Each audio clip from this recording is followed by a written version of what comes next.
ಸಾರ್ವಜನಿಕರೆಲ್ಲರಿಗೂ ನಮಸ್ಕಾರಗಳು. ಅದೇ ರೀತಿಯಾಗಿ ಇವತ್ತಿನ ದಿನ ಒಂದು SSLC ರಿಸಲ್ಟ್ ನ ಯಾವ ರೀತಿಯಾಗಿ ಚೆಕ್ ಮಾಡೋದು ಮತ್ತು ಯಾವ ವೆಬ್ಸೈಟ್ ಅಲ್ಲಿ ಈ ರಿಸಲ್ಟ್ ನ ಬಿಡ್ತಿದ್ದಾರೆ ಮತ್ತು ಯಾವ ರೀತಿಯಾಗಿ ಇದು ಲಿಂಕ್ ಓಪನ್ ಆಗ್ತಾ ಇಲ್ಲ, ಯಾಕೆ ಓಪನ್ ಆಗ್ತಾ ಇಲ್ಲ ಅದನ್ನ ಸಂಪೂರ್ಣವಾಗಿ ಮಾಹಿತಿಯನ್ನು ತಿಳಿಸ್ತಾ ಹೋಗ್ತೀನಿ. ಎಲ್ಲಿ ಸ್ಕಿಪ್ ಮಾಡಿ ಪೂರ್ತಿಯಾಗಿ ವಿಡಿಯೋ ನೋಡಿ.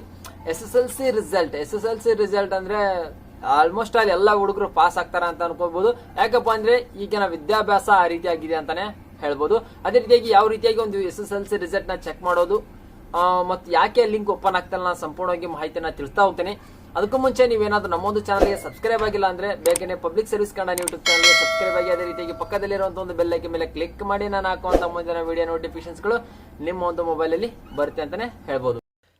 ಡಿಸ್ಕ್ರಿಪ್ಷನ್ ಬಾಕ್ಸ್ನಲ್ಲಿ ಲಿಂಕ್ ಇದೆ, ಆ ಲಿಂಕ್ ಮೇಲೆ ಕ್ಲಿಕ್ ಮಾಡಿದ ತಕ್ಷಣ ನೆಕ್ಸ್ಟ್ ನಿಮಗೆ ಈ ರೀತಿಯಾಗಿ ಪೇಜ್ ಓಪನ್ ಆಗುತ್ತೆ. ನಿಮ್ಮ ಮೊಬೈಲಲ್ಲಿ ಚೆಕ್ ಮಾಡ್ಕೊಳ್ಳೋದು ಹೇಗೆ ಅಂತ ತಿಳಿಸ್ತಾ ಇದ್ದೀನಿ.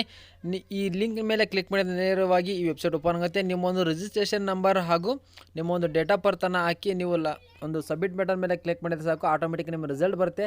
ಫೇಲೋ ಅಥವಾ ಪಾಸ್ ಅಂತೇಳಿ ಸಂಪೂರ್ಣವಾಗಿ ನೋಡಿ ನಿಮಗೂ ಸಹ ತಿಳಿಯುತ್ತೆ.